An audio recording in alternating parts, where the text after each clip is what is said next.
Welcome back. బీహార్లో BJP ఓడిపోతే పాకిస్తాన్లో దీపావళి జరుపుకుంటారని అన్నాడు ఆ పార్టీ నాయకుడు అమిత్ షా.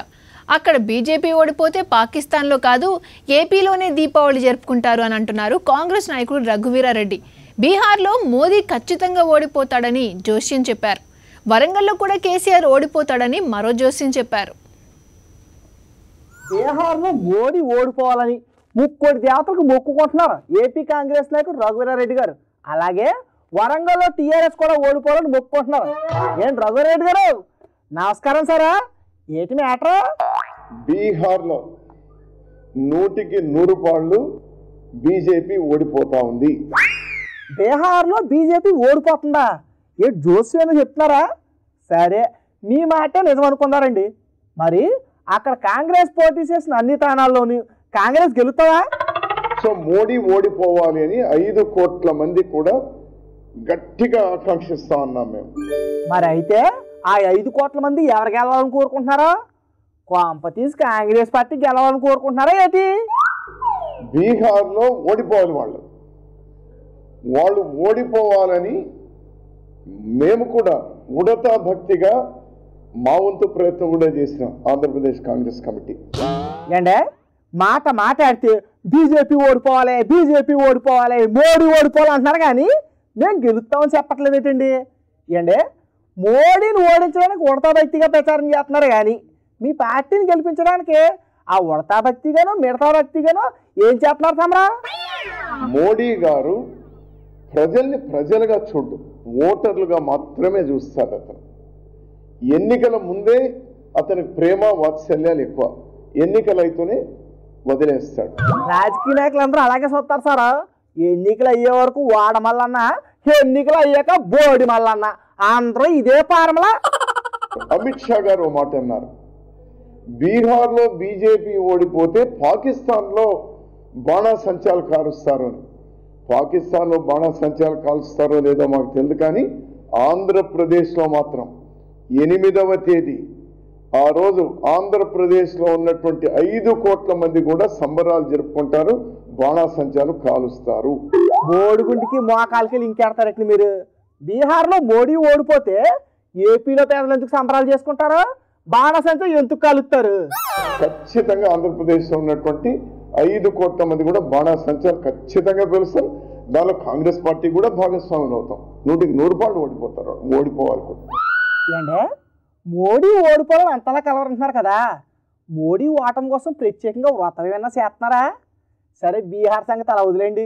వరంగల్లో ఎంపీ స్థానంలో ఎవరు గెలుస్తారు? తమ పార్టీకి అక్కడ ఏమన్నా అవకాశం ఉందంటారా? వరంగల్లో కూడా నాకు తెలిసి అక్కడ టీఆర్ఎస్ ఓడిపోతుంది, టీడీపీ బీజేపీ కూటమి కూడా ఓడిపోతుంది, కాంగ్రెస్ పార్టీనే గెలిచేటువంటి అవకాశాలు మెండుగా ఉన్నాయి. వరంగల్లో కాంగ్రెస్ గెలవాలి కూడా, అవసరం కూడా. ఏంటి, కాంగ్రెస్ పార్టీ గెలుస్తారా? మరి మేం గెలుస్తామని టీఆర్ఎస్ చెప్తుంది కదండి. ఎందుకంటే ఇక్కడ కాంగ్రెస్ గెలిస్తే కనీసం వచ్చే 3.5 సంవత్సరమైనా టీఆర్ఎస్ ఒళ్ళు దగ్గర పెట్టుకొని పరిపాలన సాగించేటువంటి అవకాశం ఉంటుంది. సరే, మోడీని ఓడించడానికి బీహార్ ఎన్నికల ప్రచారానికి వెళ్ళారు. మరి టీఆర్ఎస్ బీజేపీ కూటమిని ఓడించడానికి వరంగల్ ప్రచారానికి వెళ్తున్నారా లేదా? టీపీసీసీ వాళ్ళు పిలిస్తే నేను కాంగ్రెస్ వాడిని, భారతదేశానికి బీహార్కి పోయినటువంటి వాడిని వరంగల్కి ఎందుకు పోను? వరంగల్లో నాకు చాలా సంబంధాలు ఉన్నాయి. ఆ పనిలో ఉన్నాను సారా. ఎవరు దీపావళి పండుగ చేసుకుంటారో ఎక్కడ చేసుకుంటారో డిసైడ్ చేసేది మీరే కదా. ఉంటాను సారా. చంద్రబాబు నాయుడు రాకముందు ఎలా ఉంది, ఆయన వచ్చాక పరిస్థితి ఎలా మారిపోయింది? కళ్లకు కట్టినట్లు ప్రదర్శించారు వైఎస్ఆర్సీపీ నాయకులు. నిత్యావసర వస్తువుల ధరలు ఎలా పెరిగిపోయాయి, సామాన్యులు ఎలా ఇబ్బంది పడుతున్నారో వివరించారు. ఇదే విధంగా అన్నీ పెంచుకుంటూ పోతే చివరకు పచ్చిగడ్డే శరణ్యమని అంటున్నారు.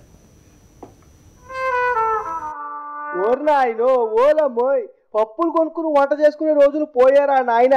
జనాలు నెత్తి నోరు బాదుకునే రోజులు వచ్చేసాయి. నిన్న మొన్నటి వరకు ఉల్లిపాయలు కంటతడి పెట్టించేయి. ఇప్పుడు పప్పుల ధరలు నిప్పుల్లా బగబగ మండిపోతున్నాయి.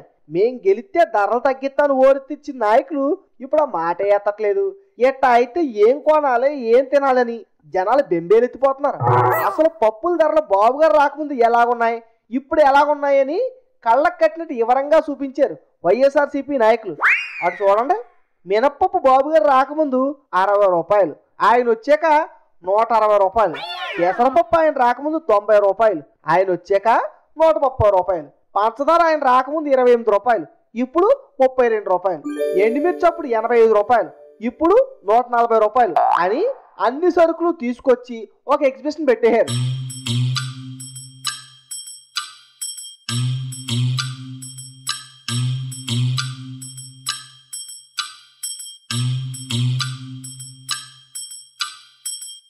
ఇంకా ఉందండి బాబు, బియ్యం అప్పుడు 30 రూపాయలు, ఇప్పుడు 45 రూపాయలు. చింతపండు అప్పుడు 60, ఇప్పుడు 150. ధనియాలు అప్పుడు 100, ఇప్పుడు 160.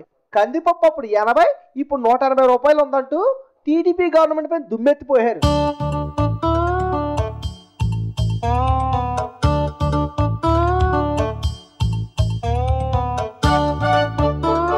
ఏం కొనేటట్లేదు, తినేటట్లేదు, ఇదే చంద్రబాబు ప్రభుత్వం తీరని దెంగి బాణాలు సంధించారు.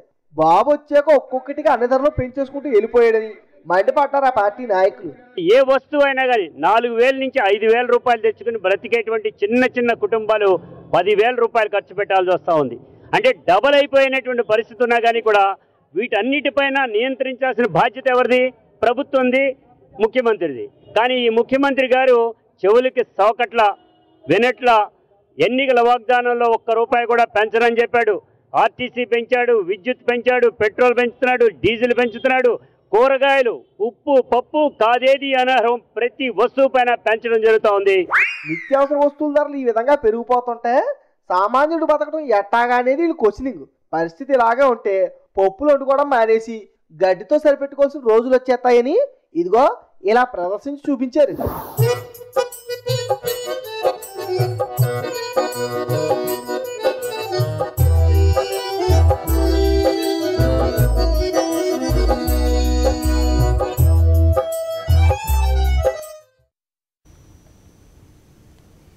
అచ్చంగా సినిమాలో చూపించినట్లు జరిగింది, కానీ క్లైమాక్స్ మాత్రం తుస్సుమంది. 2 పోలీసులు దొంగల కోసం మాటు వేస్తున్నారు. ఆ దొంగలేమో పోలీసుల కళ్ల ముందే దొంగతనానికి ప్రయత్నించారు. పోలీసులు దొంగలపై కాల్పులు కూడా జరిపారు. అంతా కళ్ళు మూసి తెరిచేలోగా జరిగిపోయింది.